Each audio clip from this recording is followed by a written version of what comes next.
Hello friends, now let us take up the concept number 6.2, methods interaction.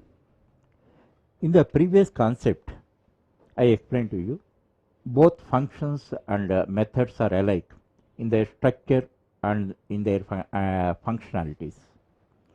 Whereas functions are used in function oriented programming languages and methods are used in the object oriented programming languages.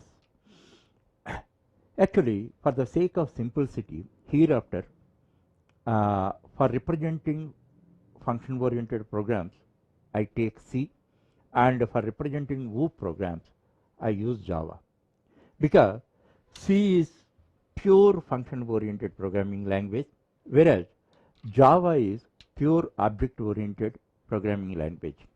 I don't refer C++ because of the obvious reasons. Because C++ is a hybrid language. It supports both FOP and WOOP. That's why whenever I use the term C language or C, you can understand is a synonym for FOP, function oriented programming language. And whenever I am using Java, you can understand I am representing object oriented programming. Even though function and method are alike in their structure and functionalities, their usage is radically different. For that purpose, you have to compare a C program and a Java program on the same issue.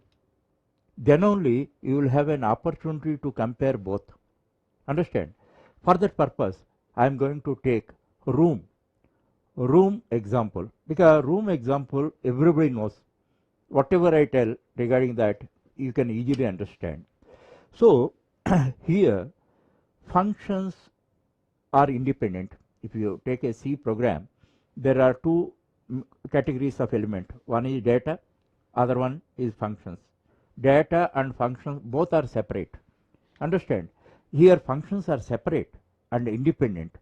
And if you want to test any function, independently can test. You can give the necessary inputs to the function, and you run the function and see the output. That means you can independently test a function, but methods are not so. Methods are always part of a class. It is not independent. It is like your heart. It is like your heart. So it cannot be independently tested because it is embedded within a body. In the same way, a method is embedded within the class. So whatever may be my level of my standard of explanation, you may not grasp it properly. Some gap will be there. That's why here on room domain, I am writing, first I write C program and I show you the segment of code relating to the function, and the similar case I take for Java program also. Then you can understand, you can compare the basic structure. Generally, while you are migrating from C to Java or FOP to WOOP, most students are confused. That's why first I want to avert your confusion by giving same example of a C program as well as Java program. First, let us consider C program. Just I am writing only relevant code. I am not writing entire program. First, you have to understand what is the status of a function in a C program. So this is the main. Main is like a manager function, and in this we are dealing with room. That's why three fundamental variables are required. What are they? With reference to room: length, breadth, and height. That you know. Okay. Now this is the data, and what we want to calculate? We want to calculate floor area. Floor area. For that purpose, we have to define a function. Calculate floor area.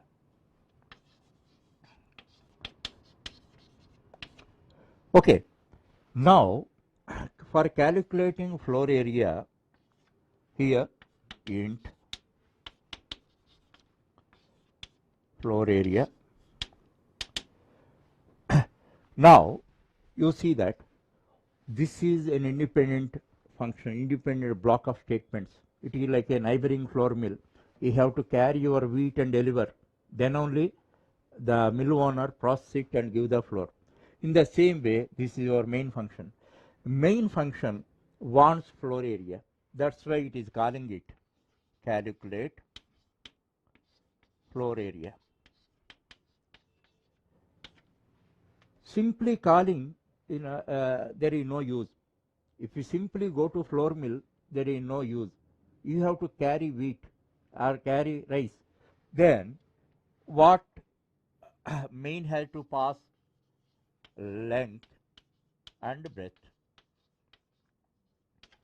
It has to pass. What is this is called? This is called function call, calling function or invoking function, and passing arguments, length and breadth arguments are passing. Now you are delivering wheat to the flour mill person, then he processes it and gives you flour. So length and breadth are passed. So for receiving purpose, here some arguments are required. These are formal arguments. These formal arguments are meant for receiving these values. Just these are value holders. So then what happens, whenever the call is made, length is the value of the length, the copy of the value of the length is copied into L, and copy of the breadth is copied into B. These are formal arguments which temporarily holds the values. Okay, now what is the formula? L into B. Floor area is equal to L into B, you know. This is a local variable. Now return floor area. This is the way. Now this is the C structure. Here function is an independent block of statements. It receives value and processes it and returns it. Then it goes there. Okay. Then if you write int floor area, here floor area you write, this is stored into that. This is the C structure. This function is independent. This you have to understand first. But Java program structure is totally different. That after this you have to understand that. In Java, this function is called as method, and its placement is different. The program structure is totally different, radically different from this. Here functions is independent, and in Java method is not independent. Method will be part of the class. Method will be one of the members of the class. That you must understand. Now let us take up the Java program on the same issue, room. This is the room class. First you must understand one thing. Every Java program is a composition of one or more classes. Every Java program is composition of one or more classes. Every class is a composition of a set of data members and a set of methods. A set of data members and a set of member methods. And here technically one point I have to explain. A class may contain data and methods, data members and member methods, only data members or only member methods, or without having any data members or member methods. That is also technically a valid class. It is called empty class. That means a class which does not have anything. That is, suppose this is a class empty.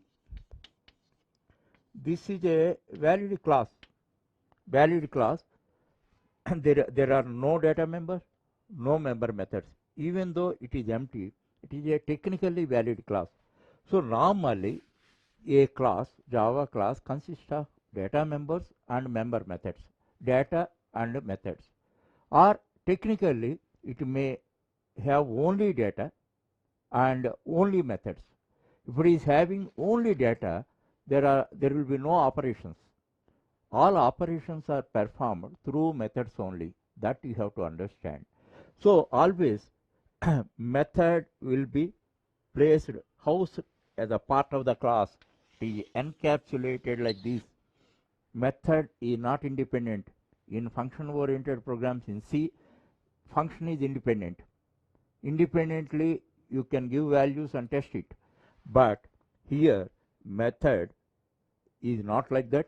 Method is part of the class. Always this fundamental difference you have to understand. Now this is a complete class. In this, 3 data members are there, 1 method is there. Okay, a number of methods you write. For the sake of simplicity, only 1 method I have written. Okay, now here one main I have defined, because this is the entry point for execution. Main is, in all programming languages, main is the entry point for the execution. And first let us consider this. Here 3 data members, instance variables we declared, thereafter 1 instance method we declared, and within the body 1 local variable, floor area we have FA we declared, and formula we have written, and we are returning it. One fundamental difference is there. In a previous C program, in a function call, we explicitly pass length and breadth, but here we are not passing. This is the sophistication of the method. Why? Without passing, how it can get? Now one thing, your heart is there, or many organs are there in your body, heart, liver, kidney, etc. and all that. Those are like functions. That is your heart, your liver and your kidney. Are you giving any inputs to it? Inputs are available within the body. Within the body, whatever it wants it takes. Whatever set of inputs it wants it takes. It processes and keep ready the output. Other organs take it as input and make their own unique process and keep ready the output. In that way entire system runs. How your body runs, how your body functions, here object oriented program also functions like this only. In your body, for example, data like blood, oxygen, oxygen, water are there. In the same way, heart, liver, kidney, these are the functions. This is the data, this is the function. This is the data, these are the functions. So whatever inputs it wants it takes, and it makes process, keep ready the output. In the same way all functions work. In the same manner we need not pass. In function oriented program, function is a different element, is a independent element. It is a neighboring flour mill. That's why you have to carry wheat and give. This is like your heart. You need not give inputs. Whatever it wants it takes automatically. Suppose another function, other method, if I define calculate 4 walls area, it requires 3. What is that? Length, breadth and height. Why? Its formula is 2h into L plus B. 3 variables are required. It takes 3. It wants 2. That's why it has taken 2. Understand? Whatever it wants it takes. You need not pass anything, because you are not giving any inputs to your heart, or any inputs to your liver, or any inputs to your kidney explicitly. Whatever they want they are taking automatically, and they are processing, keep ready the output. So this also behaves in the same fashion. Now class is ready, class definition is ready, it is a blueprint. Now you have to implement it. Now how you can call a method? You can call a method by calling. In C also, how your method is like a function is like a mission. Now what is the switch? You have to operate the mission. Then what is the switch? Function call. Here also a method call operates a method.